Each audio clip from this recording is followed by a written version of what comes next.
أعزائي المستمعين، فيلم النهارده فيلم كوميدي لراجل من قرية بيسافر لأمريكا وهناك بيمر بظروف كوميدية معينة، فاسمع وركز ويلا نبدأ الفيلم. وبيبدأ الفيلم من دولة كازاخستان مع واحد اسمه بورات، واللي بيكون إعلامي أو مراسل كازاخستاني من قرية بسيطة، وبيعرفنا عن نفسه بيقول أهلا بيكم أنا بورات، وبيعرفنا على أهل قريته وبيقول ده اسمه صابونة وسموه كده عشان مراته هي المتحكمة.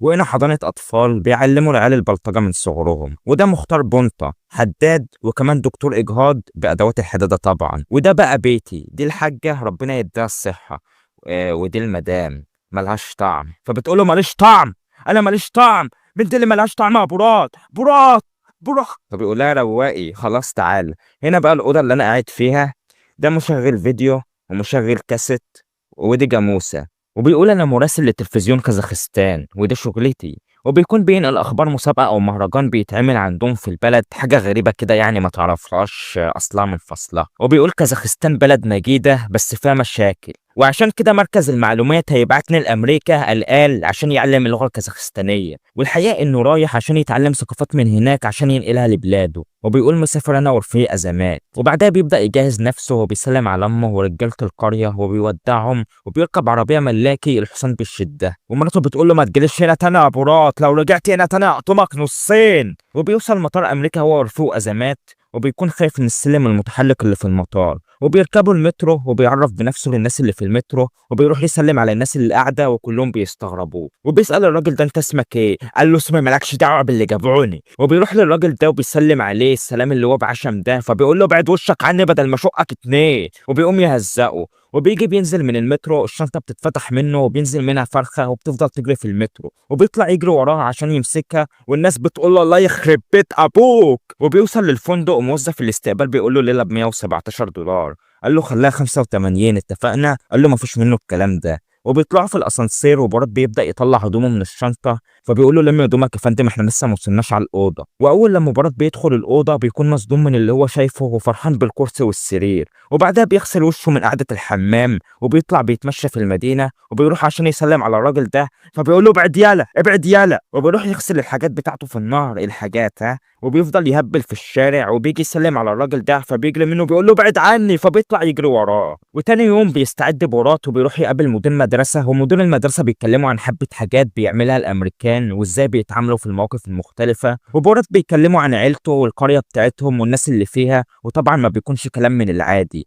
ده كلام يعني من اللي يعر. وفي الفندق بالليل بيقول للراجل ده، بيقول له ان التلفزيون الامريكي احسن تلفزيون، وانا بقالي 3 ساعات شايف المنظر ده. فبيقول له لا ده الريموت وتضغط على الزراير دي عشان تغير القنوات. وبعدها بيتفرج على التلفزيون وبيقلب في القنوات وبيشوف واحده على التلفزيون اسمها سي جي وبيعجب بيها، وبيفضل طول الليل مبلم قدام التلفزيون. والصبح بيروح يقعد مع الستات دي وبيسالهم عن نظريه ان الست تكون متساويه مع الراجل. فالست دي بتفهمه ان المساواه دي بتبقى في حقوق المراه زي التعليم والوظيفه وغيره وغيره. فبيقول يعني الست عقلها صغير فعلا عن الراجل ولا ايه بالظبط؟ فبيقولوا له لا خالص. والست دي بتتقفل، فبيقول لها ما تضحكي يا ست انت، هو في ايه؟ قالت له اصل كلامك ملوش معنى. فقال لها خلاص سيبك من الكلام ده، انا امبارح شفت على التلفزيون واحده اسمها سي جي تعرفيها؟ فالست دي قالت له دي ممثله واسمها باميلا. فقال لها هي قاعده في نيويورك؟ قالت له لا ده عايشه في كاليفورنيا. فبيقول طب انتوا مكشرين ليه كده، ما تضحكوا. فبيسيبوه وبيمشوا. وبالليل بتجيله رساله والراجل اللي جابها له بيقراها له، وبيقول مكتوب فيها ان مراتك طلع عليها دب شرحها وماتت. قال له انت بتقول ان مراتي ماتت؟ قال له شد حيلك البقاء لله. فقال له اتكفك. وبيلم هدومه وبيطلع من الفندق وبيكلم رفيقه ازمات على انهم يسافروا لولايه كاليفورنيا. معرفش ايه ازمات دي، ازمات وعواقب. واول خطوه بيعملها برات انه بيروح يتعلم السواقه، فبيروح للراجل ده عشان يعلمه السواقه. فبيقول له انت عندك فكره عن السواقه؟ قال له امال ايه؟ قال له طب هاته عديه. قال له ايه اعدي مين؟ فقال له تعدي مين ايه؟ انت سوقت عربيه قبل كده؟ قال له كذا مره يا عم. فقال له اطلع كده ومش عايزك تخبط في حاجه، امسك بايدك الاتنين. قال له اه؟ قال له امسك بايدك الاتنين. وفي الطريق بيطلع برات ازازه وبيقول له تشرب، فقال له هدي كده، ما ينفعش تشرب وتسوق لان ده حاجه مخالفه للقانون. وبعدها بيروح عشان يشتري عربيه وبيقول للراجل انا عايز عربيه من اللي بتجذب النسوان. فبيوريه حته همر وبيقول له ايه رايك في الحته دي؟ وحش على الاسفل. فبيقول له خدها سعرها كام؟ قال له 52,000. قال له انا عايز حاجه في حدود ال 650 $. قال له ما عنديش حاجه بالسعر ده، بس ممكن اديك حاجه مستعمله ب $700. وبعدها بنشوفه طالع بعربيه مش من اللي بتجذب النسوان بقى، لا ده من اللي بتجذب الدبان، وبيسوق لكاليفورنيا مع رفيقه وازمات. بس بيوصلوا الاول على واشنطن، وبيروح يقابل راجل سياسي وبيعزم عليه بجبنه، وبيقول له خد دوق الجبنه دي الاول، مراتي عاملاها بلبن جايباه بطريقه طبيعيه. والراجل لما بيعرف بينصدم. وبعدها بيطلع من واشنطن على كاليفورنيا، وبيطلع في برنامج اليوم ال 16، والمذيع بيقول اعزائي المشاهدين النهارده عندنا ضيف خاص جاي لنا مخصوص من كازاخستان، بيلف في امريكا ولايه عشان ينقل اخباره وثقافات الشعب الامريكي لبلاده كازاخستان. وبورات بيسلم عليه وبيقول له ازيك يا نبورات، انا فخور جدا بوجودي هنا وفخور بالولايات المتحده. قال له اهلا وسهلا بيك يا استاذ بورات، ممكن تعرفنا عن سبب وجودك في الولايات المتحده؟ فبيقوم يقف وبيقول له انا هنا عشان اتعلم من الولايات المتحده وافهم ثقافتها. فبيقول له تمام، ممكن تتفضل تقعد. فالمهم بيحرج نفسه على الهوا وبيقول كلام من اللي يعر. فالمذيع بيقول له تمام، اتشرفنا بوجود حضرتك معانا النهارده. طيب اعزائي المشاهدين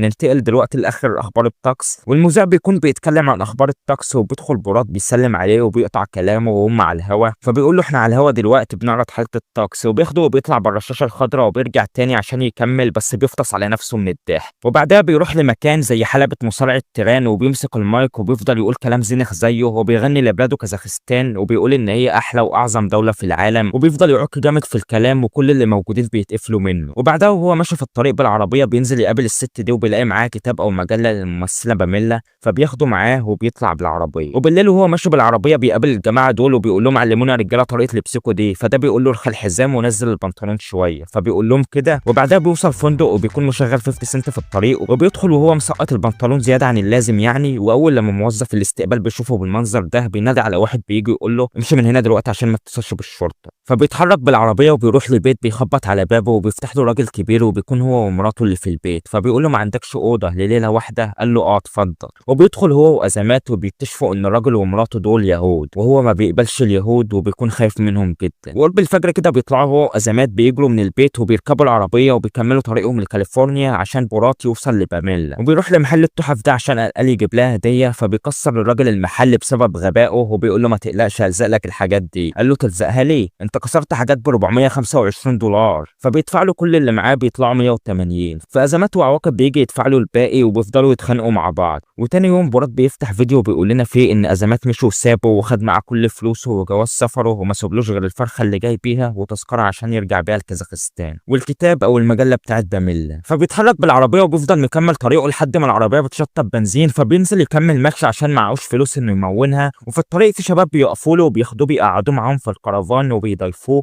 وبيفضلوا يهزروا ويلعبوا مع بعض، وبيسألهم عن باميلا لو يعرفوا عنها حاجة. فبيعرفوه انها مرتبطة اصلا. فبيتضايق بورات وبيزعل قوي، وبينزل من الكرفان وبيكون الليل ليل، وبيكمل مشي وبيقعد قدام مكان او محل وبيولع نار قدامه، وبيرمي المجلة بتاعت باميلا فيها، بس بتكون تذكرة الطيران في قلب المجلة وبتتحرق معاها. فبيطلع الفرخة من الشنطة وبيسحب نسلة، بس بيرجع في رأيه وبيسيب الفرخة في الشارع، وبينام جنب النار وبيفضل يعيط، وبتكون حالته صعبة جدا. والصبح بيلاقي الناس داخلة المكان اللي هو نايم قدامه. فبيدخل لجوه وبيكون معسكر معمول الناس متجمعة فيه وبيتكلموا فيه عن حاجات عن الدين. فبيروح يطلب منهم مساعدة، فبيدوله طاقة إيجابية وبيحفزوه إنه يكمل، وبيركب معاهم الأتوبيس واللي بيكون رايح على لوس أنجلوس. وبيوصل للمكان ده اللي الناس بتكون متنكرة فيه، وبيلمح أزمات وبيكون بيحاول يتدارى عشان بورات ما يشوفوش. فبيقفش فيه وبيتخانق معاه وبياخده وبيمشي، وبيرجعوا يتصالحوا عادي. وبعدها أزمات بيلبسوا ويشيكوا، وبورات بيقولوا النهارده هتقدم لباميلا بالطريقة الكازاخستانية. وبتوصل باميلا للمكان وبتمضي للفانز بتوعها على المجلة الجديدة بتاعتها تقريبا، وبتتصور معاهم. وبيجي الدور على بورات وبيقول لها بص كده عملت دي عشانك، اسمك عليها. فبتقول له ده ايه؟ قال لها ده شوال. وبيلبسه في دماغها وبيحاول يخطفها، وبيقول لها تتجوزيني يا باميلا تتجوزيني. والناس بتفضل تسلك وتحوش، وباميلا بتطلع تجري وبورات بيجري وراها، وبتيجي الشرطة بتقبض عليه.